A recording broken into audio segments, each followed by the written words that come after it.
नाजरीन, क्या आप तसव्वुर कर सकते हैं कि महज लकड़ी के चंद टुकड़ों और एक मक्काराना पासे ने न सिर्फ 5 शहजादों को उनके तख्त से महरूम कर दिया, बल्कि लाखों इंसानों के खून से पूरी ज़मीन को लाल कर दिया।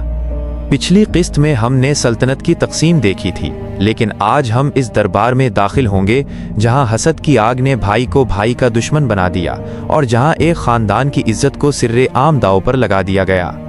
आज की दास्तान पिछली तमाम बातों से कहीं ज्यादा सनसनीखेज और इबरतनाक है।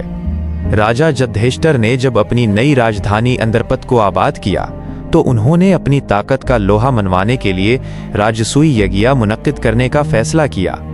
उनके चारों बहादुर भाइयों ने दुनिया की 7 सिमतों में फतह के झंडे गाड़ दिए। तारीख बताती है कि इस दौर में खता, रूम, हबश, अरब, अजम और तुर्किस्तान तक के बादशाह बेश बहा खजाने और सोने चांदी के अंबार लेकर हाजिर हुए। ये वो मंजर था जिसे देखकर दुर्योधन का दिल हसद से फट गया और उसने तलवार के बजाय मकरो फरेब से काम लेने का फैसला किया। दुर्योधन ने जब देखा कि वो मैदाने जंग में पांडवों का मुकाबला नहीं कर सकता तो उसने मक्कार मशीरों की मदद से चौसर का खेल बिछाया। यहाँ एक ऐसा मसनूई और जादुई पांसा तैयार किया गया जो सिर्फ दुर्योधन की मर्जी से पड़ता था। जद्धेश्तर अपनी सच्चाई और रास्तबाजी की वजह से उस धोखे को न समझ सके और देखते ही देखते अपनी तमाम दौलत, मुल्क और इज्जत हार बैठे। दुर्योधन ने यहाँ एक निहायत संगीन शर्त रखी। पांडवों को 12 साल तक जंगलों में बिनबास काटना होगा और 13वां साल ऐसी मुकम्मल गुमनामी में गुजारना होगा कि कोई उन्हें पहचान न सके। अगर वो पहचाने गए तो दोबारा 12 साल का बिनबास भुगतना होगा। पांडवों ने उस कठिन शर्त को कबूल किया और दुकन के वीरान जंगलों की तरफ निकल गए। इसी दौरान तारीख का एक अजीम किरदार सामने आता है, यानी श्री कृष्ण। उनकी पैदाइश मथुरा में हुई, जहाँ के जालिम राजा कंस ने उन्हें खत्म करने के लिए एड़ी चोटी का जोर लगा दिया था। कृष्ण ने न सिर्फ कंस को हलाक किया बल्कि कई बैरूनी हमलों का भी पामर्दी से सामना किया। जब राजा जुर्रा सिंह और मगरबी सरहदों से गैर मुल्की हमला आवरों ने यलगार की तो कृष्ण ने अपनी कौम की हिफाजत के लिए द्वारका के किले में पनाह ली और वहां 70 साल तक मुकीम रहे।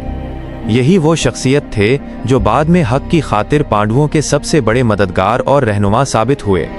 बिलाखिर जब जलावतनी के 13 तवील साल मुकम्मल हुए और दुर्योधन ने वादे के मुताबिक ज़मीन का एक छोटा सा टुकड़ा देने से भी इनकार कर दिया तो थानीसर के मैदान में वो जंग शुरू हुई जिसका तसव्वुर भी आज महाल है।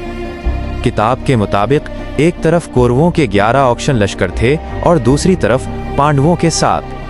आप अंदाज़ा कीजिए कि एक औक्षण लश्कर में 21,000 से ज़ायद हाथी, इतने ही रथ, 60,000 से ज़ायद घड़सवार और 1 लाख से ज़्यादा प्यादे शामिल होते थे। 18 दिन के इस हौलनाक मार्के में इंसानी खून की नदियां बह गईं और बिलाखिर मकरो फरेब की हार हुई।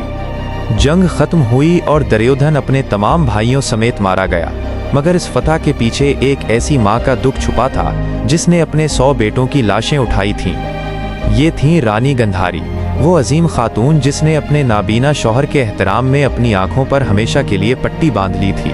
क्या आप जानते हैं कि इस साबिर माँ ने अपने बेटों की मौत पर श्री कृष्ण को क्या बद्दुआ दी और उस एक बद्दुआ ने किस तरह एक पूरे खानदान का मुकद्दर बदल दिया?